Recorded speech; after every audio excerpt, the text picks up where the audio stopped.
மத்துக்கு மகிமை உண்டாகும். ஆமோஸின் புஸ்தகம் 4ஆம் அதிகாரம் 1வது வசனம். ஆமோஸின் புஸ்தகம் 4ஆம் அதிகாரம் 1வது வசனம். சமாரியாவின் மலைகளில் உள்ள பாசானின் மாடுகளை சமாரியாவின் மலைகளில் உள்ள அப்படிதானா பாசானின் மாடுகளே சொல்லியிருக்கு. இப்போ இதிலிருந்து ஒரு பைபிள் ஸ்டடி இன்னைக்கு தியானிக்க போகிறோம். பழைய ஏற்பாட்டில் இஸ்ரவேலருக்கு கர்த்தர் கொடுத்த மறுபெயர்களான அனுபவம். நம்ம தலைப்பு எடுத்துக்கலாம், தெய்வ ஜனங்க மறுபெயர்கள் அப்படின்னு தலைப்பு போட்டுக்கலாம். மறுபெயர்கள். இப்போ பாசான் தேசத்து பாசானின் மாடுகளே, என்னது இது? பாசானின் சமாரியாவின் மலைகளில் உள்ள பாசானின் மாடுகளே, நீங்கள் இந்த வார்த்தையை கேளுங்கள் அப்படின்னு சொல்லி ஆண்டவருங்க தம்முடையதான ஜனங்களை பார்த்து மாடுகளேன்னு என்ன செய்கிறாரு சொல்கிறார். வேதத்திலேருந்து ஒரு 7 பேர் வருஷத்துக்கு கடைசியாக இருக்கனால இந்த பைபிள் ஸ்டடியில் நம்ம அந்த அனுபவத்துக்குள்ளே இல்லை. ஆனாலும் ஒரு தற்பரிசோதனை இந்த வருஷத்தில் நம்ம அப்படிப்பட்ட நம்மை பார்த்தும் ஆண்டவர் இப்படி சொல்லக்கூடிய இடம் இருக்குதா அப்படின்னு சொல்லி ஒரு 7 மிருகங்களுடைய பெயர்களை எடுக்க போகிறோம். அவைகளை குறித்து ஆண்டவர் சொல்லியிருக்கிற கருத்துக்களை ஒரு சின்ன தியானம், பெரிய பிரசங்கமாக இல்லை, ரொம்ப ரொம்ப ஷார்ட்டாக முடிச்சிடும். பாசானின் மாடுகளே, தெய்வ ஜனங்களை பார்த்து என் நாடுகள் என் சத்தத்துக்கு செவி கொடுக்கு. கர்த்தர் என் மேய்ப்பராக இருக்கிறார், நான் தாழ்ச்சி அடையேன்.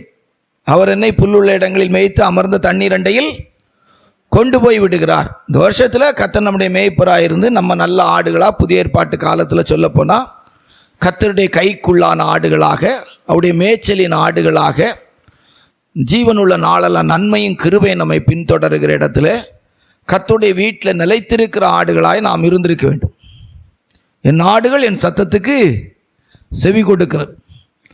என் ஆடுகள் என் கரத்தில் இருக்கிறதுனால அவைகளை ஒருவர் என்ன செய்ய முடியாது, பறித்து கொள்ள முடியாது. ஆனால் இங்கே இந்த பழைய ஏற்பாட்டில் சமாரியாவின் மலைகளில் உள்ள பாசானின் மாடுகளே, ஒரு 7 பேரை நம்ம தியானிக்க போகிறோம். ஓசியாவுடைய புத்தகம் 4ஆம் அதிகாரம் 16வது வசனத்தை வாசிக்கும் போது பழைய ஏற்பாட்டு காலத்து நம்முடைய ஜனங்களுக்கு கர்த்தர் கொடுக்கிற ஒரு பெயர். வாசிங்க. ஓசியா 4:16. இஸ்ரவேல் அடங்காத கிடாரியை போல் அடங்காதிருக்கிறது. போதும். இப்போ இஸ்ரவேல் எப்படி இருக்கிறான்? அடங்காத கிடாரியை போல இருக்கு. பாசானின் மாடுகளே. இப்போ இஸ்ரவேலருக்கு ஒரு பேர் இருக்கு, ஆண்டவர் கொடுக்கிறார், அடங்காத கிடாரி. இந்த வருஷத்தில் நம்மளை தியானித்து பார்க்கணும். அடங்காத கிடாரியை போல் நம்ம இருந்திருக்கிறோமா அப்படின்னா ஆராய்ந்து பார்க்கணும். ஆவிக்குரிய தெய்வ பிள்ளைகள் நம்ம ஜீவியத்தை ஆராய்ந்து பார்க்கணும். அடங்காத கிடாரி.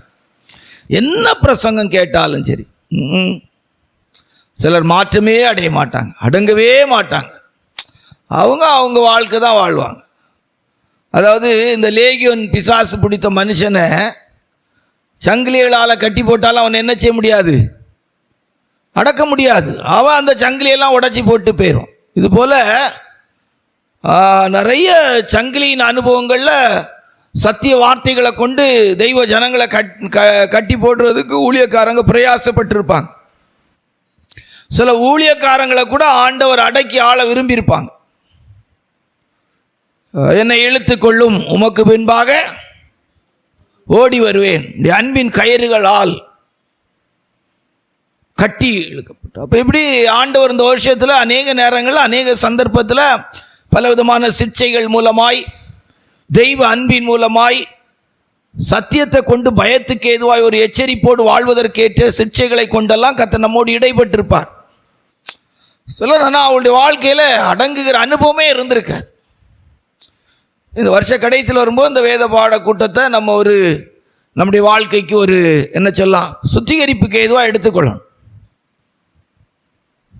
அடங்காத கிடாரி. தெய்வ சமூகத்தில் போய் இருக்கிற அனுபவம் இருக்காது. மரியாள் தன்னை விட்டு எடுபடாத நல்ல பங்கு என்ன செய்தாளா, தெரிந்து கொண்டாள். ஆண்டோடைய பாதத்தில் இருந்தாள்.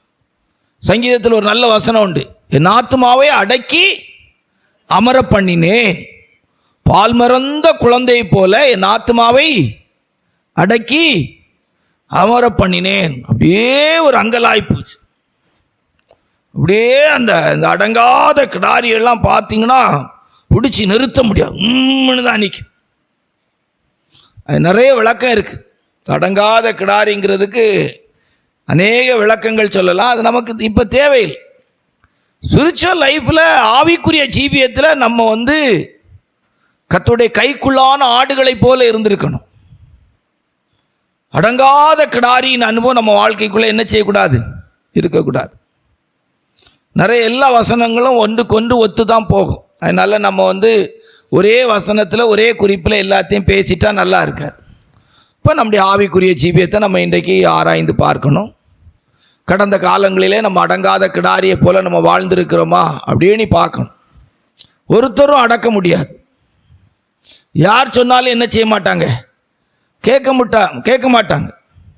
தேவனே சொல்கிறாரு, நீ ஒரு அடங்காத கிடாரி. தேவனாலே அடக்க முடியாத ஒரு மனுஷனோ மனுஷியோ ஒரு ஊழியக்காரலாலேயோ ஒரு தெய்வ பிள்ளையாலோ அடக்க முடியுமா? அடக்க முடியாது. அடங்காத கிடாரி. சில நேரங்களில் பிரச்சனை நேரத்தில் சில வீடுகளில் பெரியவங்க சின்ன அந்த இளையவங்களை பார்த்து, அந்த சூழ்நிலைக்குரியவங்களை பார்த்து கொஞ்ச நேரம் பேசாமல் சும்மா இருங்கம்பாங்க. கேட்க மாட்டாங்க. அப்படியே வாய்க்கு வந்ததை பேசிக்கிட்டே இருப்பாங்க. அப்படி அவங்க வாய்க்கு வந்ததை பேசினா தான் முடியும். அமைதியாக என்ன செய்ய மாட்டாங்க, இருக்க மாட்டாங்க. அப்புறம் பார்த்தீங்கன்னா சில நேரங்களில் நம்ம ஏதாவது ஆண்கள் சில நேரங்களில் சண்டை போடுவாங்க. சரி சண்டை போடாங்க, கொஞ்ச நேரம் அமைதியாக இருங்க, கை நீட்டாங்க அப்படின்னு சொன்னால் கேட்க மாட்டாங்க, அடங்கவே மாட்டாங்க. அடங்குகிற அனுபவமே இருக்காது. அப்போ ஆவிக்குரிய தெய்வ பிள்ளைகளுடைய லைஃப்பில் நம்ம ஆராய்ந்து பார்க்கணும்.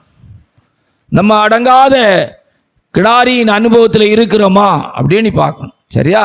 கர்த்தருடைய பரிசுத்த நாமத்துக்கு மகிமை உண்டாட்டும். யோபுடைய புஸ்தகம் 36:12 வாசித்தால், நீதிமொழிகள் 7:11 வாசித்தால், வாசிங்க. அடங்கார்களே ஆகில் பட்டயத்துக்கு இரையாகி ஞானமடையாமல் மாண்டு போவார்கள். பார்த்தீங்களா? பட்டயத்துக்கு இரையாவார்கள். ஒரு தேவனுடைய பிள்ளை தேவனுக்கு அடங்கணும். ஊழியக்கால் மூலமாய் நம்மளை நடத்துவதற்கு நம்ம அடங்கி போகணும். பெரியவங்களுக்கு அடங்கணும். பேதுருடைய புஸ்தகத்தில் சொல்லியிருக்கு, அவர் ஏற்ற காலத்திலே உங்களை உயர்த்தும்படிக்கு அவருடைய பலத்த கரத்துக்குள்ளே அடங்கி இருங்கள். ஆகார் பார்த்தீங்கன்னா அடங்கி இருக்காமல் ஓடினது தான் அவளுடைய வாழ்க்கையும் அவளுடைய சந்ததியும் இன்றைக்கு வரைக்கும் துஷ்ட சந்ததியாக இருக்கிறாங்க. அடங்க மாட்டாங்க. அது அவங்களுக்கு கூட பிறந்த குணம் போல இருக்கும். இஸ்ரவேல் ஜனத்தை பார்த்து சொல்கிறார் ஆண்டவர், நீ அடங்காத கிடாரி. அப்போ நம்ம ஆவிக்குரிய ஜீவியத்தில் ஆராய்ந்து பார்க்கணும். கர்த்தருடைய பரிசுத்த நாமத்து மகிமைப்பட்டாட்டம். நீதிமொழிகள் 7:11 வாசித்தா, அவள் வாயாடியும் அடங்காதவளுமாய் இருக்கிறாள். வாசிங்க. அவள் வாயாடியும் அடங்காதவளுமானவள். போதும், வாயாடியும் அடங்காதவளும். அடுத்த அதில் வார்த்தை வாசித்து பார்த்தீங்கன்னா ஆச்சரியம். வீட்டில் தரித்திருக்க மாட்டேன், அப்படிதான் நான் வாசிங்க. அவள் கால்கள் வீட்டிலே தரிக்கிறதில்லை. ஆமா, இருக்காது. வீட்டில் என்ன செய்யாது, இருக்காது. அது போக்கில் அது அப்படி போகும். அது அடங்காத கிடாரியாச்சு, அது அப்படி போயிட்டே இருக்கும். அது போக்கில் போகும். வீட்டில் என்ன செய்யாதான், இருக்காதான். நம்முடைய ஆவிக்குரிய ஜீவியத்தில் அந்த வருஷ கடைசியிலே பாசானின் மாடுகளே, இஸ்ரவேல் ஜனத்தினுடைய மறுபெயர்களே முதல் பெயர் என்னது? அடங்காத கிடாரி. இப்போ இந்த வருஷத்தில் நம்ம எல்லா சூழ்நிலையிலும் தேவனுக்கு அடங்கி வாழ்ந்திருக்கிறோமா? ஒரு சபை என்று சொல்லும்போது நல்ல கர்த்தருடைய ஊழியர்களுக்கு நம்ம அடங்கி இருந்திருக்கிறோமா? கர்த்தருடைய ஊழியர்கள் நமக்கு நல்ல நல்ல விஷயங்களை போதித்த போது அந்த வசனங்களை கேட்டு அதுக்கு அடங்கி நம்ம வாழ்கிற வாழ்க்கை வாழ்ந்திருக்கிறோமா? நமக்கு மேலே பெரியவங்க இருப்பாங்க. ஒரு வேலை ஸ்தலமாக இருக்கட்டும், ஒரு தனியார் நிறுவனத்தில் ஒருத்தங்க வேலை செய்தால் அந்த நிறுவனத்தில் இருக்கிற மேனேஜர், அந்த நிறுவனத்தில் நடத்துக்கேற்ற விதத்தில் இருக்கிறவங்க சொல்கிறத அவங்க கேட்டு என்ன செய்யணும்? கீழே உள்ளவங்க செய்யணும். வேலை ஸ்தலத்தில் மேலே இருக்கிறவங்க சொல்கிறத கேட்டு என்ன செய்ய வேண்டியது இருக்குது? செய்ய மாட்டேன் அப்படின்னா முடியாது. ஒரு ஸ்தாபனம் நீ எடுத்துக்கிட்டால் ஒரு ஊழியக்காரர்கள் அடங்கி இருக்கணும். டிரான்ஸ்ஃபர் போட்டால் போக வேண்டியது இருக்கும். இல்லை நான் போகவே மாட்டேன் அப்படின்னு ஒரு ஸ்தாபனத்தில் என்ன செய்ய முடியாது? இருக்க முடியாது. அப்படி இருந்தால் இது மாதிரி தனியாக ஒரு சபையை வச்சுட்டு தான் இருக்கணும். ஒரு ஸ்தாபனோன்னு வந்துட்டா அடங்கி இருக்கிறவங்க கீழ்ப்படிவாங்க. ரைட். 2 எரேமியாவுடைய புஸ்தகம் 2ஆம் அதிகாரம் 24வது வசனம். எரேமியா 4:6. எல்லாம் ஒன்றுக்கு ஒன்று ரொம்ப வித்தியாசமான கருத்துக்கள் இருக்காது, சேர்ந்து போகிற கருத்து. வருஷ கடைசினால ஒரு சுத்திகரிப்புக்கு ஏதுவாக நம்ம தியானிக்கிறோம். எரேமியா 2ஆம் அதிகாரம் 24, எரேமியா 14:6 வாசிங்க. வனாந்திரத்திலே பழகினதும் தன் இச்சையின் மதவெறியிலே காற்றை உட்கொள்கிறதுமான காட்டுக்கழுதை நீ. ஆமா, வாசிங்க. அதை நாவலை நிறுத்தி அதை திருப்புகிறவன் யார்? அதை தேடுகிறவர்கள் ஒருவரும் வருத்தப்பட வேண்டியதில்லை. அது போதும். இதில் பார்த்தீங்களா, அழகான வார்த்தைகள் ஆண்டவர் சொல்லியிருக்கிறார். வனாந்தரத்திலே பழகினதும் தன் இச்சையின் மதவெறியிலே காற்றை உட்கொள்ளுறதுமான காட்டு கழுத நீ. என்ன கழுத? காட்டு கழுத. அதில் அழகா சொல்லியிருக்கான், அதன் ஆவலை நிறுத்தி. அதுக்கு ஆசை விருப்பத்தெல்லாம் என்ன செய்ய முடியாது? இந்த காட்டு கழுதைக்கு ஆசை விருப்பத்தெல்லாம் நிறுத்த முடியாது. அதை திருப்புகிறவன் யார்? அதை திருப்புகிறவன் அது என்ன ஆசைப்படுதோ அது நிறைவேற்றிடும். அது ஒரு காட்டு கழுத. வீட்டில் கட்டி போட்டுடலாம், பொது சுமக்க வச்சிடலாம் அப்படின்னா நடக்காது. அது ஒரு காட்டு கழுத. எவ்வளோ அழகாக எழுதி வச்சிருக்கார் பாருங்க ஆண்டவர். அது போக்கில் அது காற்றை உட்கொண்டு வாழ்தான். மாயை போல உள்ள ஒரு உபதேசங்களை காரியங்களை ஏற்று அப்படி போகும். காற்றை உட்கொண்டு என்ன செய்தான்? ஆமாம், இன்றைக்கு அப்படிதான் ஆவிக்குரிய ஜீவியத்தில் ஜனங்களுடைய நிலவரங்கள்லாம் இருக்குது. காட்டு கழுத போல இருக்குது. அது ஆவலை நிறுத்த முடியாது. அது போக்கில் அதுக்கு ஆசை என்ன இருக்கோ அந்த ஆசையெல்லாம் நிறைவேற்றிக்கிட்டு அது போக்கில் போகுது. அது நாவலை நிறுத்தி அதை திருப்புகிறவன் யார்? நினைக்கிறது போலெல்லாம் நடத்திக்கிட முடியாது. அது போக்கில் அது காட்டு கழுத. அவுத்து விட்டான் கழுதை, எடுத்து விட்டுச்சா என்னதான் ஓட்டம். அது போக்கில் என்ன செய்யும்? போகும். அது ஒரு கூட்டம். அப்படி பாருங்க, இஸ்ரவேல் ஜனங்களை பார்த்து ஆண்டவர் சொல்லாரு, அது ஒரு காட்டு கழுதை. இதெல்லாம் உலகத்தாரை பார்த்து ஆண்டவர் சொல்லலை, தம்முடைய ஜனங்களை பார்த்து கொடுக்குற பேர் ஒரு காட்டு கழுதை. பண்டைய காலங்களில் டிபிஎம் ஊழியத்தில் இருக்கும்போது எங்களுக்கு ஊழியக்காரங்க சொல்லுவாங்க, பரிசுத்தவான்கள் சொல்லுவாங்க, அவங்களுடைய இது என்ன சொல்லாங்க, ஃபெய்த்தம் விட்டுக்கிட்டு அவங்க லோக்கல் ஃபெய்த்தம் விட்டுக்கிட்டு பல இடங்களுக்கு அவங்க கூட ஊழியம் செய்கிறவங்க பல இடங்களில் இருக்கிறவங்க இடங்களுக்கெல்லாம் போயிட்டு வருவாங்க. அப்போ சொல்லுவாங்க, நீங்கள் அப்படியெல்லாம் போகக்கூடாது, உங்கள் விசுவாச வீட்டில் நீங்கள் என்ன செய்யணும்? இருக்கணும். அதுக்கு முன்னால் ஒரு இடத்துல இருந்திருப்பாங்க, ட்ரான்ஸ்ஃபர் போட்டிருப்பாங்க. இப்போ நான் திருவண்ணாமலையில் இருந்தேன், அப்போது அங்கேருந்து கோபிச்செட்டிப்பாளையத்துக்கு மாறினேன். இப்போ நான் கோபிச்செட்டிப்பாளையத்துலேருந்து திருவண்ணாமலைக்கு என்ன செய்யக்கூடாது? விரும்பக்கூடாது. அப்போ மெட்ராஸ் சென்டர் அப்படிங்கிற ஒரு சென்டருக்குள்ளே தான் அந்த லோக்கல்லாம் இருந்துச்சு. அப்படியெல்லாம் போகக்கூடாது. அதெல்லாம் இந்த காட்டு கழுதையுடைய அனுபவம் தான். காட்டு கழுதை. கழுதை தன் ஆண்டவனுடைய முன்னையை அறியும். தெய்வ சமூகத்தின் அனுபவம். கழுதைங்கிறது தெய்வ சமூகத்தின் முன்னணி அடி. மாடு தன் எஜமானையும் கழுதை தன் ஆண்டவனுடைய முன்னணையும் அறியும். எங்கே கெட்டப்படணுமோ அந்த இடத்துல வந்து கழுதை என்ன செய்யுமா? நிற்குமா? இன்றைக்கு அந்த அனுபவங்களெல்லாம் தெய்வ ஜனங்களுடைய வாழ்க்கையில் பார்க்கறது ரொம்ப கஷ்டமாயிற்று. அதில் சொல்லப்பட்ட வார்த்தையில் ரொம்ப நல்ல வார்த்தை, அதன் ஆவலை நிறுத்தி அதை திருப்புகிறவன் யார்? அது நாவலை நிறுத்தி அதை திருப்புகிறவன் யார்? இப்போ ஆவிக்குரிய ஜனங்கள் ஆசைப்படுகிறதெல்லாம் நிறுத்தி ஊழியக்காரங்க நடத்த முடியும்னு நினைக்கிறீங்க? அப்படியெல்லாம் நடத்தவே முடியாது. விசுவாசியாக அவங்க விரும்புகிறத அவங்க செய்யக்கூடிய இடத்துல இருக்கிறாங்க. அதுக்கு ஊழியக்காரங்க ஜெபிக்கணும், அதுக்கு ஊழியக்காரங்க சாதகமாக இருக்கணும். அதான் இன்றைக்கு இருக்கிற கிறிஸ்தவ உலகம். உங்களை நடத்துகிறவள் உங்கள் ஆத்மாவுக்கு உத்தரவாதம் பண்ணுகிறபடியால், எபிரேயர்கள் நிறுவனம் 13ஆம் அதிகாரத்தில் சொல்லியிருக்கு, உங்களை நடத்துகிறவள் உங்கள் ஆத்மாவுக்கு உத்தரவாதம் பண்ணுகிறபடியால். அப்படி இன்றைக்கு நடத்துகிறவள் அப்படின்னு சொல்லக்கூடிய இடத்துல இல்லை. விசுவாசிகளால் ஊழியக்காரங்க நடத்தப்படுகிறார்களே தவிர ஊழியக்காரர்களால் விசுவாசிகள் நடத்தப்படுகிற அனுபவம் இல்லை. விசுவாசிகளுக்கு பயந்து ஊழியக்காரங்க பிரசங்கம் பண்ணணும், விசுவாசிகளுக்கு பயந்து ஊழியக்காரங்க காரியங்களை செய்யணும். எங்கோ அங்கங்கே ஒரு சில ஊழியர்கள் மட்டும்தான் இந்த காணிக்கையை முன்னுக்கு வைக்காம, ஜனக்கூட்டத்தை முன்னுக்கு வைக்காம இருக்கிற ஊழியக்காரங்க மட்டும்தான் விசுவாசிகளை நடத்த முடியும். மற்றபடி உள்ள ஊழியக்காரங்களாம் பயந்து தான் என்ன செய்யணும்? பிரசங்கம் பண்ணணும், பயந்து தான் நடக்கணும். காணிக்கை கொடுத்துருவாங்க, காணிக்கை போயிருமே, அல்லது விசுவாசிகள் சபையை விட்டு போயிடுவாங்களே அப்படின்னு நினைப்பாங்க. பணம் பொருளை முக்கியப்படுத்தாமல் இருக்கிற ஜனம் நல்லா இருக்கணும், இருந்தால் நல்லா இருக்கட்டு, இல்லைன்னா எங்கேயோ ஒரு இடத்துல போய் நல்ல ஆசீர்வாதமாக அவங்க இருக்கட்டு அப்படிங்கிற மனப்பக்கம் உள்ள ஊழியக்காரங்க இருக்கிற இடத்துல தான். இல்லாமல் ஐயோ என்ன செய்கிறது அப்படின்னு சொல்லி ஜனக்கூட்டத்தையோ, ஐயோ ஜனங்கள் போயிட்டாங்கன்னா காணிக்கை கிடைக்காதுன்னு நினச்சா அவங்க அப்படி என்ன செய்ய முடியாது, நடத்த முடியாது. எபிரேயர்கள் 13 எத்தனாவது வசனம்? 17 வாசியா.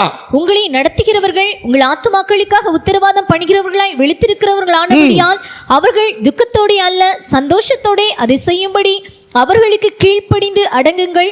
அவர்கள் துக்கத்தோடே அப்படி செய்தால் அது உங்களுக்கு பிரயோஜனமாய் இருக்காது. அது என்ன இருக்காதா? ஒரு பிரயோஜனம் இருக்காதா? அவங்களால ஒரு பிரயோஜனம் நமக்கு என்ன செய்யாதான், இருக்காதான். அவர்களுக்கு கீழ்ப்படிந்து அவள் துக்கத்தோடு அல்ல சந்தோஷத்தோடு அதை செய்யும்படி. நீங்க கீழ்ப்படுகிற அனுபவம் காட்டு கழுதையை போல இருந்தா உங்கள் ஆத்துமாக்களுக்காய் உத்தரவாதம் பண்ணுகிறவளாய் விழித்திருக்கிறவரானபடியால் உங்களுக்காக ஜெபிக்கிற ஜெபத்தால பலன் இருக்காதான். அப்போ ஒரு விசுவாசி, ஒரு ஊழியக்காரங்க ஜெபித்து பலன் இல்லைன்னா ஆராய்ந்து பார்க்கணும். நான் ஒரு காட்டு கழுதையை போல இருக்கிறேனா அப்படி பார்க்கணும். வேதத்தில் இன்னொரு வசனம் உண்டு, எரேமியா 14 வசனம் வாசிங்க. காட்டுக்கழுதைகள் மேடுகளில் நின்று வலுசற்பங்களைப் போல் காற்றை உட்கொள்கிறது, புல் இல்லாததினால் அவைகளுடைய கண்கள் பூத்து போகிறது என்றார். பார்த்தீங்களா? நல்ல உபதேசம், நல்ல மேன்மையான செழிப்பான வசன வெளிப்பாடுகள் இல்லை, கண்ணு பூத்து போய் இருக்குது, கண்ணு பூத்து போய் இருக்குது. கழுதை தேஞ்சி கற்றும்பா போச்சான், கழுதை தேஞ்சி கற்றும்பா போச்சான். அந்த மாதிரி ஆவிக்குரிய ஜீவியத்தின் அனுபவம் அப்படியே அது தேஞ்சி தேஞ்சி தேஞ்சி ஒரு காலத்தில் கழுதை போல இருந்திருக்கும். வேதம் சொல்லுது, கர்த்தரின் மேய்ப்பராய் இருக்கிறார், நான் தாழ்ச்சியடன், அவர் என்னை புல்லுள்ள இடங்களில் மேய்த்து. ஆமாம், ஆனால் இந்த காட்டு கழுதை எதை மேய்தான்? காற்றை மேய்தான். அப்படியே காற்றை மேய்ஞ்சி போகுது. காற்றை மேய்ஞ்சி வாழக்கூடிய காட்டு கழுதை 2. சரியா? 7 குறிப்பு இருக்கிறதுனால போதும். எல்லாம் ஒன்றுக்கு ஒன்று என்ன செய்யலாம், தொடர்புடையதாக தான். 3வது சரியா? ஏசாயா 56:10-11. ஏசாயா 56:10-11. அவனுடைய காவற்காரர் எல்லாரும் ஒன்றும் அறியாத குருடர், அவர்கள் எல்லாரும் குலைக்க மாட்டாத ஊமையான நாய்கள், தூக்கமயக்கமாய் புலம்புகிறவர்கள், படுத்துக் கொள்கிறவர்கள், நித்திரை பிரியர், திருப்தி அடையாமல் இருக்கும் பெருவயிற்று நாய்கள். போதும். ஊம நாய், பெருவயிற்று நாய். என்ன நாய்? ஆமா, ஊம நாய், பெருவயிற்று நாய்கள், குலைக்க மாட்டாத ஊமையான நாய்கள். ஆராதனைகளில் பாருங்க, ஜனங்களை துதிக்க வைக்கிறதுக்கு, ஜெபிக்க வைக்கிறதுக்கு ஊழியக்காரங்க படாத பாடுபட வேண்டியிருக்கு. என்னெல்லாம் இன்ஸ்ட்ருமெண்ட்டை போட்டு பிரசங்கம் பண்ணும்போது கூட இன்ஸ்ட்ருமெண்டெல்லாம் போட்டு இசைக்க வேண்டியது இருக்குது. ஏன்னா அப்படி இசைச்சா தான் பின்னுக்கு இருக்கிற ஊழியக்காரங்க கூட முழிச்சிருப்பாங்க. ஆமாம், இப்போ கன்வென்ஷன் மைதானங்களில் பார்த்தீங்கன்னா பின்னுக்கு ஒரு 10-25 சேர் போட்டிருந்தா 25 சேரில் இருக்கிற ஊழியக்காரங்களில் 15 பேர் 3ஆம் வானத்துக்கு போயிட்டு வந்துடுறாங்க. அவங்கள மேலேருந்து கீழே கொண்டு வர்றதுக்கு படாத பாடுபட வேண்டியது இருக்குது. இந்த கன்வென்ஷனில் அவங்க முழிச்சிருக்கிறது அந்த கூட்டம் முடிஞ்சு சாப்பிட்ற நேரம் தான் முழிச்சிருக்கிறாங்க. இப்போ இது பெருவயிற்று நாய்கள். எவ்வளோ அழகாக குலைக்க மாட்டாத நாய்கள். நல்ல ஜெபம், தெய்வ சமூகத்தின் அனுபவம் இல்லை. அரை மணி நேரம் 1 மணி நேரம் விடாமல் பேசுகிறாங்க. 100 வருஷ சரித்திரம்லாம் பேசி சண்டை போடுவாங்க. சாதாரண சண்டையெல்லாம் போடுவாங்க மாட்டாங்க. 30 வருஷம் 40 வருஷத்துக்கு முன்னால் உள்ள சரித்திரங்கள் எல்லாம் பேசி நம்ம ஆட்கள் வரைஞ்சி கட்டி நின்று அடித்தாங்கன்னா, பழைய காலத்தில் இந்த இது சிலம்பத்தில் சொல்லுவாங்க 4 முக்கு செவுடி 8 முக்கு செவுடுன்னு சொல்லுவாங்க. அது மாதிரி நின்று அடித்தாங்கன்னா எத்தனை தடவை அதை சொல்லியிருந்தாலும் அவங்களுக்கு அது களைப்பாவோ சளிப்பாவோ இருக்காது. அடி பிசுறு எடுப்பாங்க. புது கதையாக சொன்ன மாதிரி சொல்லுவாங்க. அதாவது ஊருக்கே ஒரு சம்பவம் தெரிஞ்சாலும் அன்னைக்கு அவங்க சொல்லும்போது புதுசாக நம்ம பிரசங்கம் புதுசாக பண்ணுற மாதிரி அவங்க போக்கில் பண்ணுவாங்க. அது என்னவா, குலைக்க மாட்டாத ஆமாம் ஊமையான சபை தெய்வ சமூகத்துக்கு வந்தால் நல்ல வாயை திறஞ்சி சோத்திரம் பண்ணி ஜோ பண்ணி ஆவியில் நிரம்பி நல்லா ஆவிக்குரிய ஜீவியத்தில் ஒரு அனலா வீட்டில் கூட ஜெபிக்கும் போது நல்லா தேவனை துதிச்சு மகிமைப்படுத்தி தெய்வ சமூகத்தின் அனுபவத்தோடு ஆவியானோட நிறைவோடு இருக்கிற அனுபவத்தில் எந்த ராத்திரி முழிப்பு வந்தாலும் கூட ஜெபிக்கிற அனுபவங்களோடு கூட இருக்கிற அனுபவம்லாம் இருக்கான். குலைக்க மாட்டாத கர்த்தருடைய ஊழியக்காரங்களே பாருங்க, அவங்க கிட்ட ஆராதனை நடத்த மைக்க கொடுத்தா அவங்க நல்ல அந்நிய பாஷை பேசுவாங்க. மற்ற நேரம் என்ன செய்வாங்க, அவங்களுக்கு அந்நிய பாஷை வராது. விசுவாசி ஆவியில் நிரம்பினாலும் ஊழியக்காரங்க என்ன செய்ய மாட்டாங்க, நிரம்ப மாட்டாங்க. அப்படியே கண்ணை முழிச்சு பார்த்துக்கிட்டே இருப்பாங்க. பெருவயிற்று நாய்களும் சாப்பாடு தின்னவும் பிறக்கவும் இதான் வேலையாக இருக்குது. மாநகராட்சி முடிஞ்ச அளவு ஹெல்ப் பண்ணுற ஜனங்களாக மாறிட்டாங்க. மாநகராட்சிக்கு முடிஞ்ச அளவு ஹெல்ப் பண்ணுறவங்களாக மாறிட்டாங்க. நாங்கள் ஒரு காலத்துலலாம் அந்த நைட்டு ப்ரேயருக்கு போவோம், இந்த பன்னு சுண்டல் கிடைக்கும், அப்போது கூப்பிட்டு போயிடுவாங்க. வீட்டில் வேறு வழியும் கிடையாது, நம்மளை விட்டுட்டு போக முடியாது, கூப்பிட்டு போயிடுவாங்க. இந்த சுண்டல் இந்த பன்னு என்னச்சியும் கிடைக்கும். அங்கேனா வீட்டில் உள்ளவங்க என்ன செய்வாங்கன்னா பாதி பண்ணை தின்னுட்டு கூட ஒரு பாதி பண்ணை நமக்கு தருவாங்க. அப்போது ஒரு பண்ணு 1.5 பண்ணாக கிடச்சி போகும். கடலை இதெல்லாம் தின்னுக்கிட்டாங்கன்னா அப்படியே திருப்பி நைட்டு ஜெபம் நடக்கும். அவங்க ஜெபம் பண்ணுவாங்க, நம்ம என்ன செய்வோம், அங்கே எங்கனையா ஒரு சைடில் படுத்துக்கிடும். என்ன அழகாக சொல்லியிருக்கு, அது பெருவயிற்று திருப்தி அடையாமல் இருக்கும் பெருவயிற்று நாய்கள். இதிலெல்லாம் ஊழியக்காரங்க தான். அந்த பெருவயிற்று நாய்கள்லாம் சாப்பாடு நீ மட்டும் எடுக்கக்கூடாது. காணிக்கையிலெல்லாம் கர்த்தருடைய ஊழியர்களுக்கெல்லாம் அந்த நாட்களில் திருப்தி கிடையாது. கோடியே கொண்டு கொடுங்களாம், திருப்தியே இருக்காது. இந்த உலகத்தில் திருப்தி இல்லாத ஒரு கூட்டத்தில் ஒரு கூட்டம் யாருன்னா கர்த்தருடைய ஊழியக்காரங்க. எதுலன்னா காணிக்கையில் தான். எத்தனை இடம் வாங்கினாலும் சரி, என்ன கார் வச்சுருந்தாலும் சரி, எவ்வளோ பணம் இருந்தாலும் சரி, சம்பாதிக்கிறதுக்கு மிஷினரி ஊழியம்னு சொல்லிடுவான். மிஷினரி காணிக்கைன்னு எடுப்பான், முழு காணிக்கை போகாது.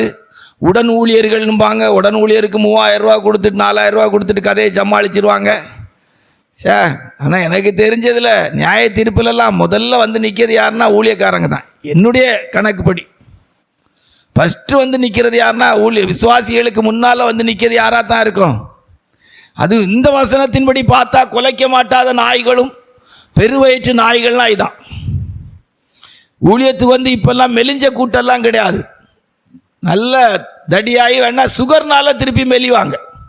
மற்றபடி சைஸ் எல்லாம் அன்சைஸில் தான் கிடக்கும். ஜம்முன்னு ஏறி அது ஒரு நல்ல நிமிர்ந்த சைஸில் ஒரு 90, 100, 110 அந்த கணக்கில் தான் இருக்கும். அதுக்காக மெலிஞ்சு இருக்கணும் அப்படிங்கிறதுக்கு நான் சொல்ல வரல. இயற்கையாக பரவாயில்ல, இவ்வளோ உபவாசம் எடுத்து சிலருக்கு சில பலகீனங்கள் இருக்கும். பணத்திலெல்லாம் பார்த்தீங்கன்னா பெருவயிற்று நாய்கள் மாயிட்டு சேர்த்துக்கிட்டே இருக்கிறத மட்டும்தான் அவங்க முக்கியமாக வைக்கிறாங்களே தவிர செலவழிக்கிறத என்ன செய்யலை. ஆமாம், விசுவாசிகளுக்கு மட்டும் பிரசங்கம் பண்ணுவாங்க. விசுவாசிகளுக்கு மட்டும் பிரசங்கம் பண்ணுவாங்க. ஆனால் ஊழியக்காரர்கள் எடுத்து பார்த்தா அது பெருவயிற்று நாய்கள். எப்படி பெருவயிற்று நாய்கள் அப்படிங்கக்கூடிய இடத்துல இருக்குது. கர்த்தருடைய பரிசுத்த நாமத்துக்கு மகிமை உண்டாட்டம். அப்போ மூன்றாவது, நம்முடைய லைஃப்பில் ஆராய்ந்து பார்க்கணும், நமக்கு இப்படி ஒரு பேர் சூட் ஆகுமான்னு பார்க்கணும். இங்கே இஸ்ரவேலுக்கு ஒரு பேர் சூட் ஆகுது. என்ன பேர்? குலைக்க மாட்டாத பெருவயிற்று நாய்கள். பெருவயிற்று நாய்கள். இப்போ நம்ம சபையில் அப்படி இருக்கிறாங்கன்னு இல்லை, நம்ம ஒரு பைபிள் ஸ்டடினால என்ன செய்யணும், தியானிக்கிறோம், அறிந்து கொள்ளுறதுக்கு தியானிக்கிறோம். சரியா? 4 எரேமியா 2ஆம் அதிகாரம் 23. எரேமியா 2:23 வாசிங்க. நான் தீட்டுப்படவில்லை, நான் பாகால்களை பின்பற்றவில்லை என்று நீ எப்படி சொல்லுகிறாய்? பள்ளத்தாக்கிலே நீ நடக்கிற மார்க்கத்தை பார், நீ செய்ததை உணர்ந்து கொள். தாறுமாறாய் ஓடுகிற வேகமான பெண்ணோட்டகம் நீ. தாறுமாறா ஓடுகிற பெண் ஓட்டகம். ஆமாம், ரூட்டே வழியே கிடையாது. நானே வழி, நானே சத்தியம், நானே ஜீவன், அந்த வழியே கிடையாது. மனுஷனுக்கு செம்மையாய் தோன்றுகிற வழி உண்டு முடிவு. அது போகல, தாறுமாறா ஓடுது, வேகமாக ஓடுற ஓட்டகம். ஸ்லோலாம் கிடையாது. அதுக்கு விருப்பமாயிட்டுன்னா அதுக்கு வேகம் எல்லாம் தானாக வந்துடும். நான் சில ஆட்களை பார்த்துருக்குறேன், அவங்க விருப்பத்துக்குன்னா அடி என்ன மாதிரி இருப்பாங்கன்னு நினைக்கேன். ஓட்டமும் சாட்டமுமா இருக்கும். அந்த நடையை பார்த்தீங்கன்னா பயங்கரமாக இருக்கும். அது அழகாக சொல்லியிருக்கு பாருங்க. நீ தீட்டுப்பட, நான் தீட்டுப்படவில்லை, நான் பாகால்களை பின்பற்றவில்லை என்று நீ எப்படி சொல்லுகிறாய்? அந்த விசுவாசி அப்படி சொல்ல முடியும், அந்த ஊழியக்காரன் அப்படி சொல்ல முடியும். நான் தீட்டுப்படவில்லை, நான் ஸ்பிரிச்சுவலாக தான் இருக்கிறேன், நான் என்ன தப்பு பண்ணினேன், நான் எங்க பாகால பின்பற்றி நான் எங்க ஆண்டவரை விட்டு விலகினேன் அப்படின்னு நீ சொல்றா. ஆனா நீ பள்ளத்தாக்கிலே நீ நடக்கிற மார்க்கத்தை பார். பன்றியோடு சேர்ந்த என்னது கன்று ஏதோ ஒன்ன தின்னுட்டு தெரிஞ்சுதான். பன்றியோடு பள்ளத்தாக்கிலே நீ நடக்கிற மார்க்கத்தை பார். நீ செய்ததை உணர்ந்து கொள். தாறுமாறாய் ஓடுகிற பெண் ஒட்டகம். பார்த்தீங்களா, இதான் நல்லவர். இப்போ தாறுமாறா போகுது, வழியெல்லாம் தாறுமாறா இருக்கு. அப்படி வச்சா குடுமி, அடித்தா மொட்டா, எங்கே போகும் எங்கே வருவுன்னு என்ன செய்யாது, வழியே கிடையாது.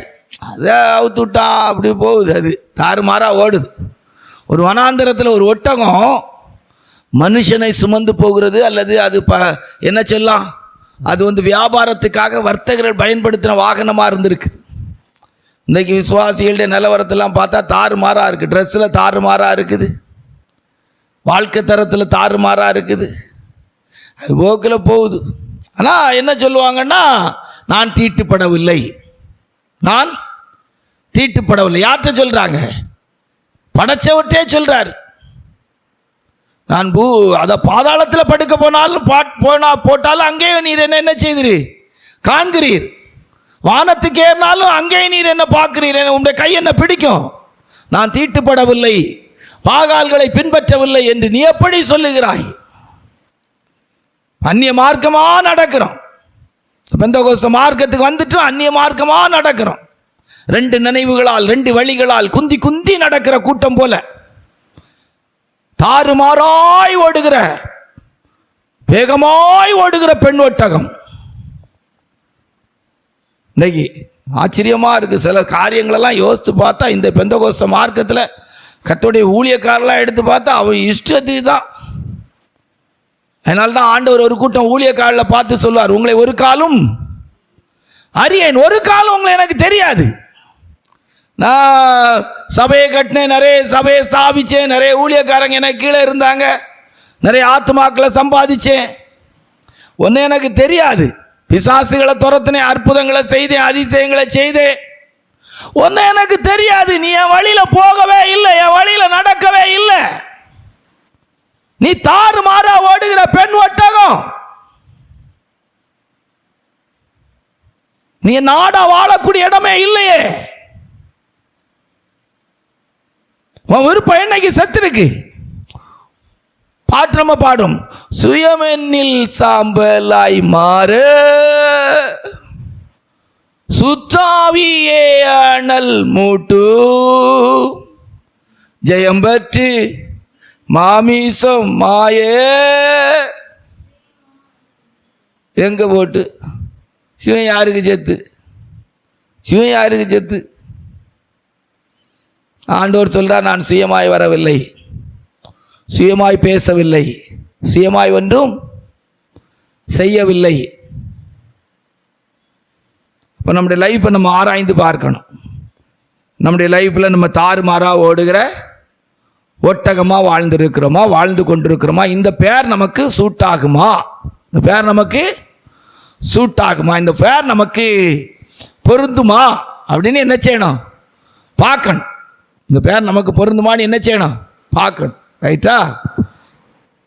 5 மத்தேயு சுவிசேஷம் 7ஆம் அதிகாரம் 6வது வசனம்.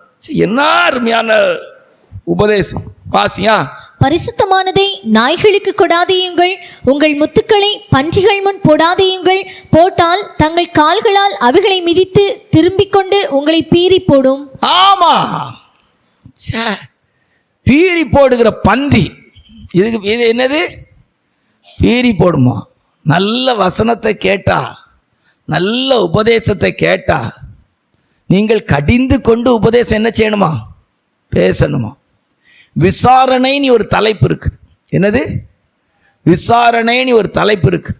இப்போல்லாம் சபையில் பிரசங்கம் பண்ணும்போது அப்படி முழுவி பேசணும். அருமையான கர்த்தருடைய பிள்ளைகளே, நாம் எல்லாரும் இந்த நாட்களிலே ஆடம்பரமான வாழ்க்கைகளை விட்டு, இவர் டை அடிச்சுட்டு இவர் நல்ல கோட்டு சூட்டெல்லாம் போட்டுக்கிட்டு பக்கா உலகத்தானை விட இதாக இருப்பார். கர்த்தருடைய நாமத்துக்கு மகிமை உண்டாகட்டும். கர்த்தருடைய பிள்ளைகளெல்லாம் நம் வெளியரங்கமான அலங்காரங்களை விட்டு தலைக்கு டை அடிக்கிறதை விட்டு அவர் நல்ல ஃபுல்லாக டையாக தான் இருக்கும். ஒரு முடி கருத்த முடி இருக்காது. ஒரு முடி என்ன செய்யாது, கருத்த முடி என்ன செய்யா இருக்குது. வாதுமை மரம் பூ பூத்துன்னே மாதிரி அவருக்கு வாதுமை மரம் பூ பூத்து இருந்தாலும் அது எப்படி இருக்கும், சூப்பராக கருப்பார். இப்போ அப்படி தான் இருக்குது. முத்துக்களெல்லாம் என்ன செய்ய முடியாது, ஓட முடியாது. ஆதியாம் தொடங்கி வெளிப்படுத்தின விசேஷம் வரைக்கும் ஆண்டவர் விசாரணை பண்ணும்போது ஒவ்வொருத்தரையும் கூப்பிட்டு விசாரிச்சிருக்கிறார். ஏதேன் தோட்டத்துக்கு வராங்க, ஆதாம் இல்லை, ஆதாமே எங்கே இருக்கான்னு கூப்பிட்டு ஆதாமை பார்த்து விசாரிச்சார். அல்லேலூயா. காயின் தப்பு பண்ண போது காயினை கூப்பிட்டு விசாரிச்சாங்க. அல்லேலூயா. வேதம் முழுவதை நீங்க வாசித்து பார்த்தீங்கன்னா தேவன் விசாரிக்கும் போது தனித்தனி, தாவீது பாவம் செய்த போது தாவீதை தனியா விசாரிச்சாங்க. அல்லேலூயா. இன்றைக்கு அந்த அனுபவங்கள் இருக்கானா? இல்லை. முத்துக்களை போடாதுங்க, பீறி போடும். நல்ல உபதேசங்களை கேட்டு சில ஜனங்கள், சில தெய்வ பிள்ளைகள் என்ன பிடிக்கிறாங்கப்பா. பேர் என்னவா அவங்களுக்கு? அவங்களுக்கு பேர் என்னவா? அவங்களுக்கு பேர் என்னவா? பன்றி, பிக். நீதி நியாயங்களின் நிமித்தமாக 7 தடவை என்ன செய்றான், துதிக்கிறேன். நீதி நியாயங்கள், நல்ல சத்திய வசனங்களை கேட்கும் போது அப்படி தேவனை துதிக்கணும், தேவனை மகிமைப்படுத்தணும். எவ்வளவு ஆழமான அனுபவத்தில் உள்ள வசனங்களை கர்த்தர் நமக்கு தாரார். அல்லேலூயா. ஒரு காலத்தில் புஸ்தகத்தை படிச்சு டிகிரி வாங்கினவங்க PhD படிக்கும் போது அவங்க ஒரு புஸ்தகத்தை சப்மிட் பண்ணி வாங்குறாங்க.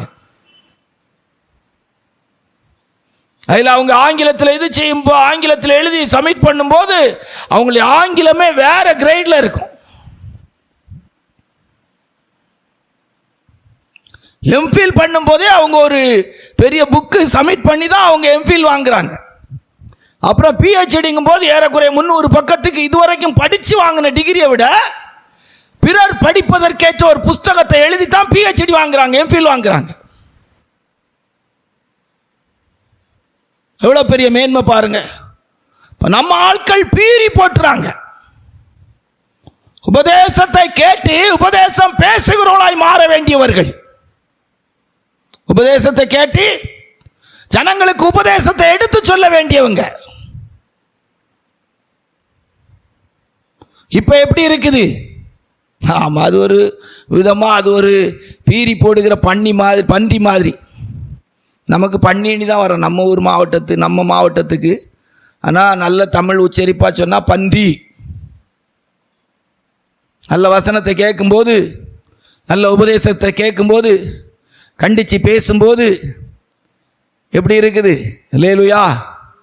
ஆமாம், ஆவிக்குரிய தெய்வ பிள்ளைகளுடைய வாழ்க்கையை ஆராய்ந்து பார்க்கணும். இந்த நாட்களில் பன்றியை போல பீறி போடுறோமா?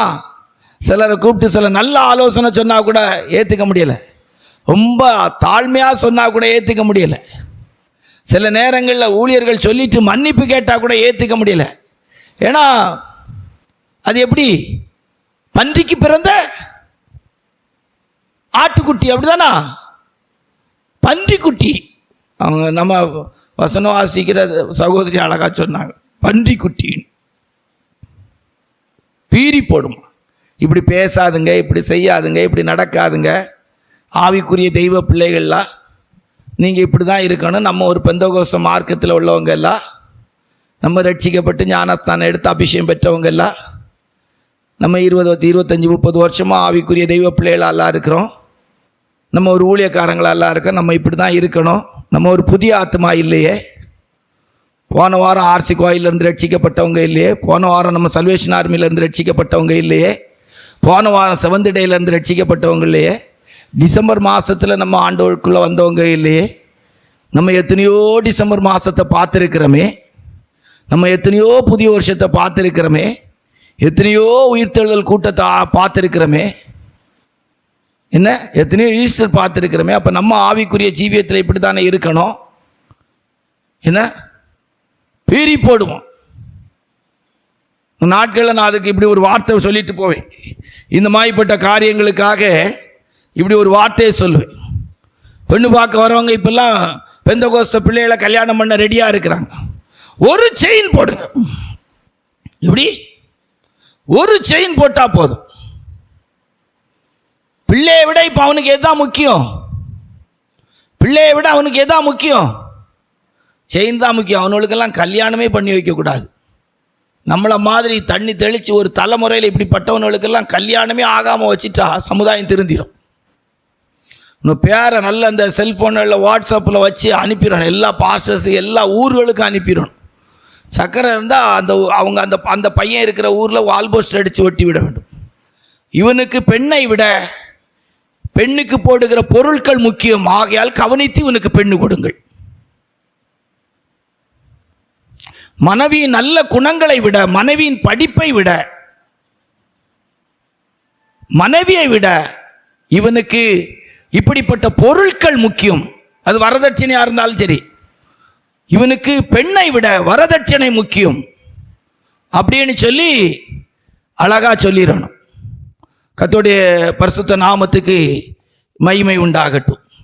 அப்போ அப்படி நம்ம போற்றணும். இன்னைக்கு இப்படியெல்லாம் சபையில் பேசினா விசுவாசிகள் விடுவாங்க. நம்ம சபையில் வேறு வழி கிடையாது. இங்கே நம்ம அதை கண்டுக்கிறதே கிடையாது. அல்லேலூயா. ஆமாம், இங்கே நம்ம போகிற யாரையும் வாங்கன்னு என்ன செய்கிறதில்ல, கூப்பிடுறதே கிடையாது. அது போய் எங்கனையா ஒரு இடத்துல நல்லா இருக்கட்டும். அல்லேலூயா. எங்கனையா இப்போ அது நல்லா இருந்தால் போதும். நம்ம கணக்காக தான். பெற்ற பிள்ளைகளை 2 பிள்ளைகளை பெற்று ஒரு பிள்ளையை பெற்று லவ் மேரேஜ் பண்ணிட்டு போனால் பெற்றோர்களே ஒரு 2 வருஷம் 3 வருஷம் கழித்து பரவாயில்லன்னு நினைக்கும் போது நம்ம ஆண்டோடைய கிருபையினால எங்கனையா போய் கரை ஒதுங்கி கிடக்கட்டு. அல்லேலூயா. நமக்கு தெரியும் இது எங்கே போனாலும் இது தான் என்ன செய்யும். எந்த கடலுக்கு போனாலும் கூனி மீன் தான். கூனி மீன் தான். எந்த காட்டில் கிடந்தாலும் ராஜநாகம் தான். காடு மாறினதுனால குணம் மாறும்னு சொல்ல முடியும்? காடு மாறினதுனால நல்ல பாம்புக்கு வேற ஒரு பேர் வைக்க முடியும்? காடு மாறினதுனால நல்ல பேர் வைக்க முடியும்?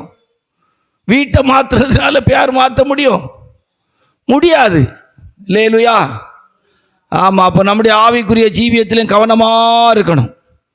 முத்துக்களை போடுகிறவங்கள பீறி போடுகிற பன்றியாக இருக்கக்கூடாது. காலால் மிதிச்சு, ஆமாம், பெரிய உபதேசம், பெரிய ஊழியம், பெரிய சபை, ஆமாம் அப்படின்னு சொல்லி காலால் மிதிக்கும். ஆமாம், இங்கே பெரிய உபதேசம், வேற எங்கேயும் ஒன்றும் கிடையாது. பெரிய சபை, பெரிய ஊழியக்காரங்க எல்லாம் எங்களுக்கு தெரியும். காலால் மிதித்து என்ன செய்யுமா? பீறி போடுமா. சரியா? மழையும் பெய்யுது, கரண்டும் போயிட்டு, நேரமும் ரெடி ஆகிட்டுருக்கு. 6 நம்முடைய வாழ்க்கையில் எப்படி இருக்கிற? மத்தேயு சுவிசேஷம் 7ஆம் அதிகாரம் 15வது வசனம். மத்தேயு சுவிசேஷம் 7:15 வாசிங்க. கள்ள தீர்க்கதரிசிகளுக்கு எச்சரிக்கையாயிருங்கள். அவர்கள் ஆட்டுத்தோலை போர்த்துக்கொண்டு உங்களிடத்தில் வருவார்கள். உள்ளத்திலோ அவர்கள் பட்சிக்கிற ஓநாய்கள். செப்பனியா 3:3 வாசிங்க. செப்பனியா 3:3. பட்சிக்கிற ஓநாய். இதெல்லாம் கர்த்தருடைய ஊழியக்காரங்களுக்குரியது. இந்த 6எல்லாம் பச்சை ஆண்டவர் அப்படியே சொல்றார். ஊழியக்காரங்க வாசிங்க. அதற்குள்ளே இருக்கிற அதன் அதிபதிகள் கர்ச்சிக்கிற சிங்கங்கள், அதன் நியாயாதிபதிகள் சாயங்காலத்தில் புறப்படுகிறதும் விடியற்காலம் மட்டும் ஒரு எலும்பையும் மீதியாக வைக்காததுமான ஓநாய்கள். என்னனியாவது விசுவாசிய கொள்ளையிட்டு, என்னனியாவது பிரசங்கம் பண்ணி விசுவாசிகள்கிட்ட இருந்து வாங்கி சுகபோகமாக வாழ்கிற ஓநாய் கூட்டம். ஆட்டு தோலை போத்திட்டு வரும். வரும்போது எப்படி வரும்? ஆடு மாதிரி தான் வரும். உள்ளுக்கு என்ன கிடக்குமா? ஓநாய். ஆட்டு தோலை போத்திட்டு வர்ற ஓநாய் மாதிரி வருமா? எவ்வளோ அழகாக சொல்லியிருக்கு பாருங்க. இதெல்லாம் விசுவாசிகளோட ஊழியக்காரங்களுக்கு தான் சரியாக பொருந்தும். கர்த்தருடைய ஊழியக்காரர்களுக்கு தான் இது சரியாக போகுது. ஏன்னா அழகாக சொல்கிறார். இப்போ இந்த 21வது நூற்றாண்டில் இருக்கிற ஊழியக்காரங்கள்லாம் அப்படி தான். ஊழியத்துக்கு வந்து 5-10 வருஷம் ஆயிட்டுனா போதும், என்ன செழிப்பாக மாறிடுறாங்க. சபையில் சும்மா பேருக்கு கர்த்தர் ஆசீர்வதிப்பார், அப்படி வைப்பார் இப்படி வைப்பார்னு சொல்லிட்டு காணிக்கை பிரித்து என்ன இதப்பா ஆவிக்குரிய தெய்வ பிள்ளைகள் ஆராய்ந்து பார்க்கணும். பட்சிக்கிற ஓநாயை போல நம்ம குணங்கள் இருக்குதா? ஓநாய்க்கு குணத்தை சொன்னால் ரொம்ப மோசமான குணம்.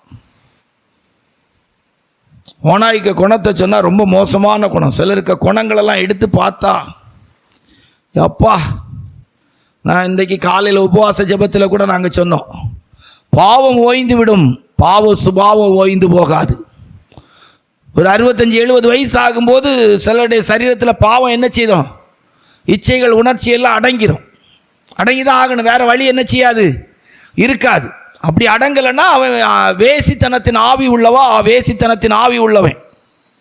ஒரு வயது ஆகும்போது ஆட்டோமேட்டிக்காக என்னால் சொல்ல முடியும், ஒரு வயது ஆகும்போது ஆட்டோமேட்டிக்காக நம்முடைய உணர்வுகள், இச்சைகள், ஆசா பாசங்கள், சரீரத்தினுடைய காரியெல்லாம் அடங்கிடும். எவ்வளோ பெரிய சாப்பாட்டு ராமனாக இருந்தாலும் நீ எனக்கு ஒரு வயசுக்கு மேலே நான் முன்னால் சாப்பிட்டேன், 15 இட்லி சாப்பிட்டேன், 8 இட்லி சாப்பிட்டேன்னா நடக்காது. 8 இட்லி சாப்பிட்ட அன்னைக்கு இல்லைன்னா 8 புரோட்டா தின்ன அன்னைக்கு மறுநாள் காலையில் அவனுக்கு பெட்டியில் வச்சு அடக்கம் பண்ண வேண்டியதுதான். ஓய்ந்துடும். இல்லைன்னா ஜீரணிக்காமல் ஓமத்திராகவும் மற்ற ஏதாவது இது ஜீரண மாத்திரை தான் தின்னுட்டு தெரியணும், ஓய்ந்துடும். ஒரு வயசுக்கு மேலே சரீரத்தில் பாவம் ஓய ஆரம்பிச்சிடும். பாவ சுபாவம் அப்படி கிடையாது. அதான் அழகா சொல்லியிருக்கு. நீங்கள் இன்னும் கூட வாசிங்களா, எசேக்கியேலின் தீர்க்கதரிசன புஸ்தகம் 22-27 வாசிங்க.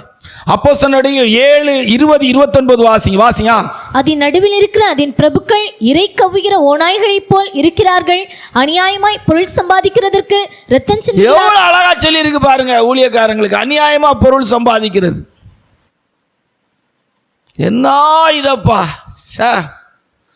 இப்போ ஆச்சரியமா இருக்கு. எனக்கெல்லாம் சில நேரம் ஊழியக்காரங்களெல்லாம் நினைச்சா ஆச்சரியமா. நிறைய ஊழியக்காரங்களுக்கு தெரியும் பரலோகத்துக்கு போக மாட்டோம். ஒரு ஆவிக்குரிய சபையில், எடுத்துக்கொள்ளப்படுகிற சபையில் தப்பா எடுத்துக்கிட்டாங்க. இயேசு கிறிஸ்துவை விசுவாசித்து சுகம் பெறுற ஜனம் கொஞ்சம் பேராது இருக்கணும்.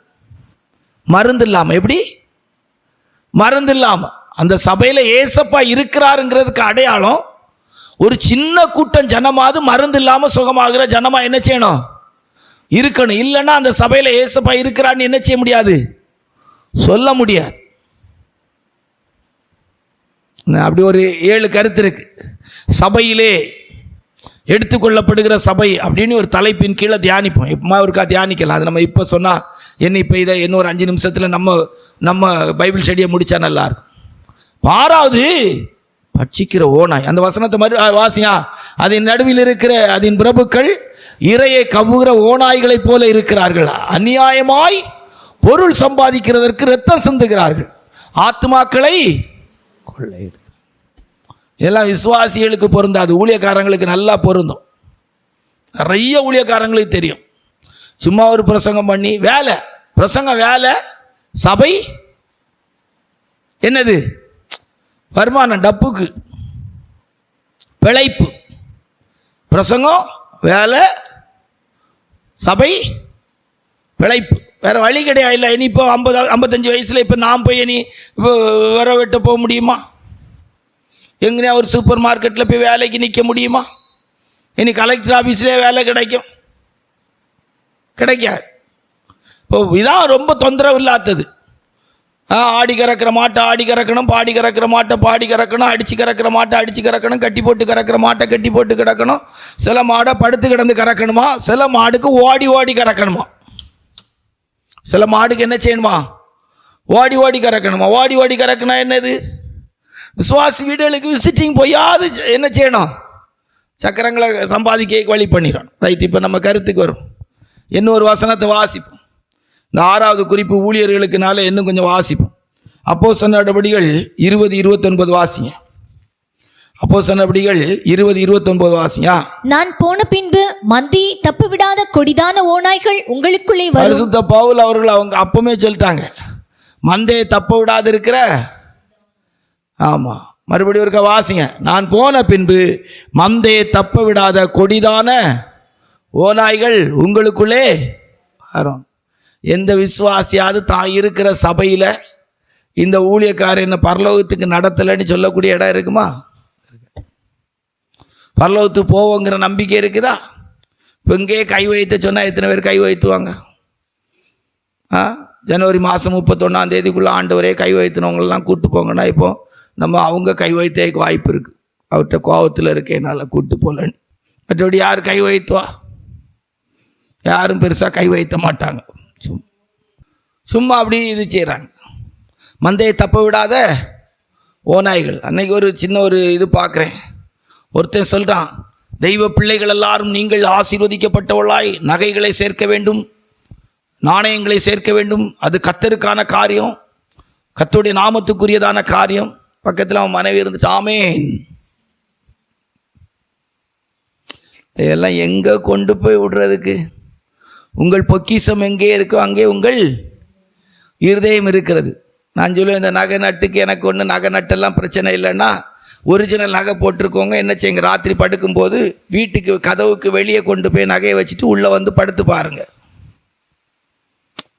நகைக்கு மேலே உங்களுக்கு விருப்பம் இல்லைன்னா, நகை உங்களுக்கு பெருசாக இல்லைன்னா நகையை கலத்தி, எல்லாம் கூட வேண்டாம், கொஞ்சம் போல் கலத்தி நீங்கள் படுக்கிற, அதாவது உங்கள் வீட்டுக்கு வெளியே, அதாவது 4 பேர் பார்த்தா தெரிஞ்சால் எடுத்துகிட்டு போகலாங்கிற இடத்துல வச்சுட்டு வந்து வீட்டுக்குள்ளே படுக்கிறதுக்கு முயற்சி பண்ணுங்க. எப்படி இருக்கும்னு நினைக்கிறீங்க? எப்படி இருக்கும்னு நினச்சி பாருங்களாம் கொஞ்ச நேரம். தூக்கமே வராது. தூக்கமே என்ன செய்யாது? வராது. உங்கள் பொக்கிஷம் எங்கே இருக்கிறது அங்கே உங்கள் இருதயம். உங்கள் பொக்கிஷம் எங்கே இருக்கோ அங்கே உங்கள் இருதயம் இருக்கிறது. கர்த்தருடைய பரிசுத்த நாமத்துக்கு மகிமை உண்டாட்டும்.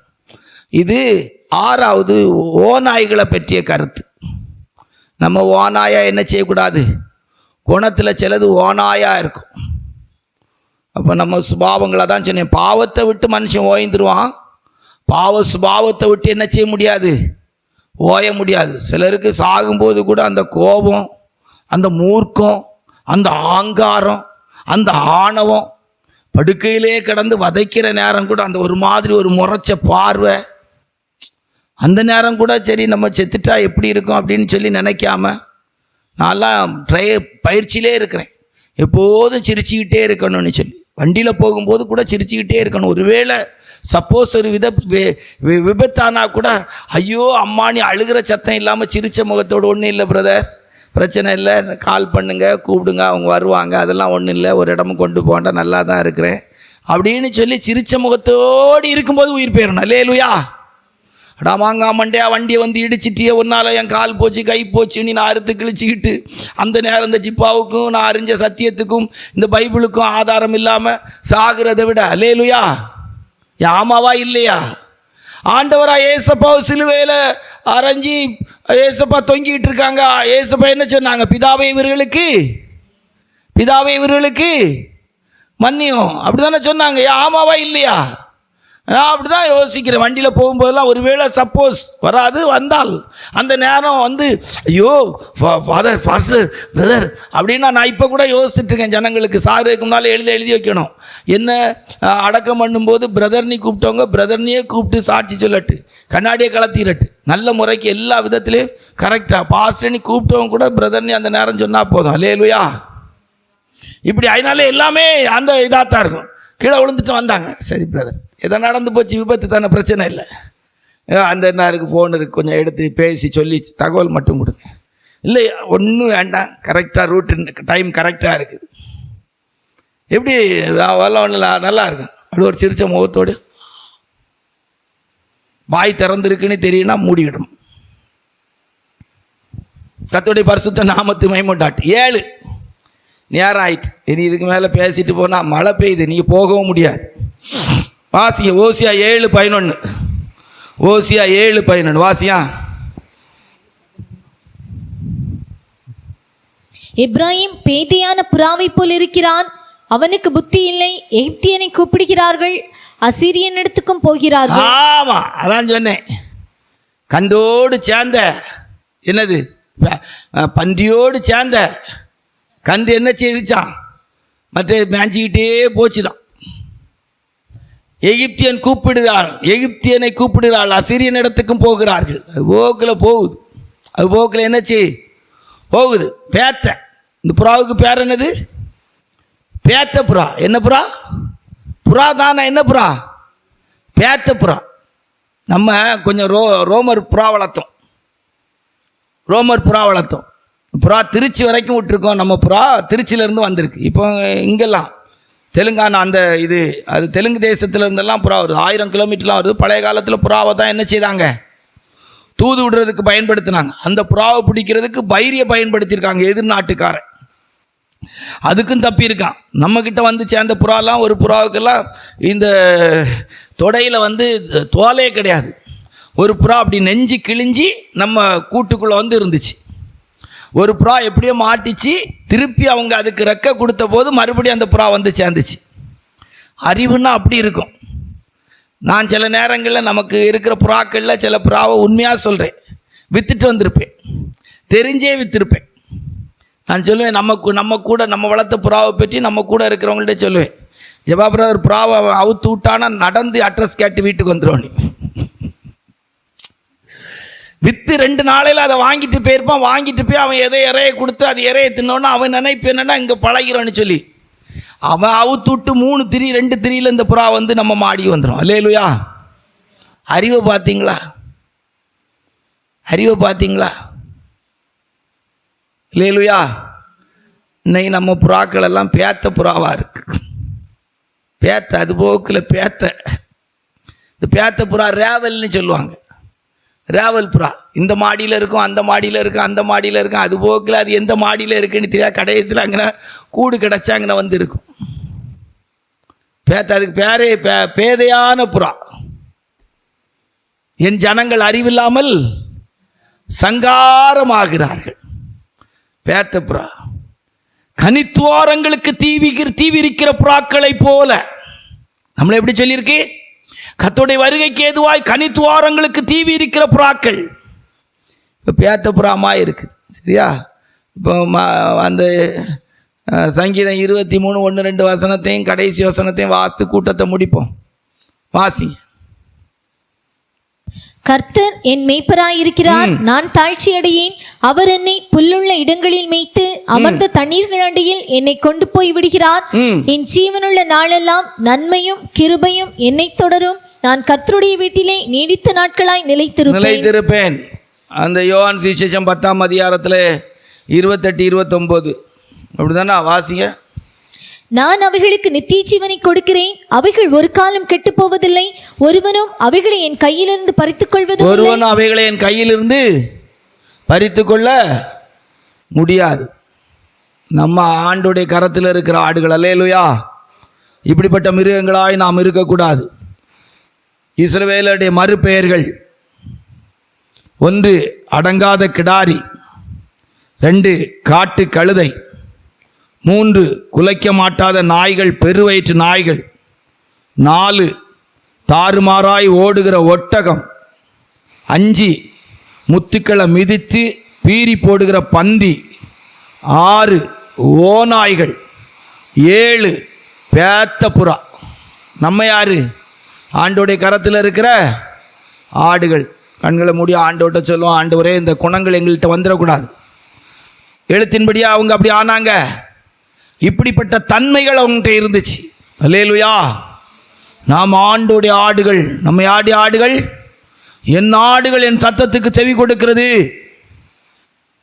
என் ஆடுகள் என் சத்தத்துக்கு செவி கொடுக்கிறது. அந்நிய சத்தத்தை அறியாததினால் அவர்களை விட்டு ஓடி போகுமா? அவர்களை விட்டு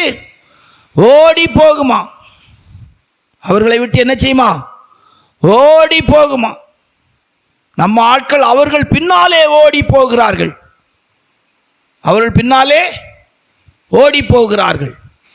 விட்டு ஓடி போகுமா? நம்ம ஆட்கள் அவர்கள் பின்னாலே ஓடி போகிறார்கள்.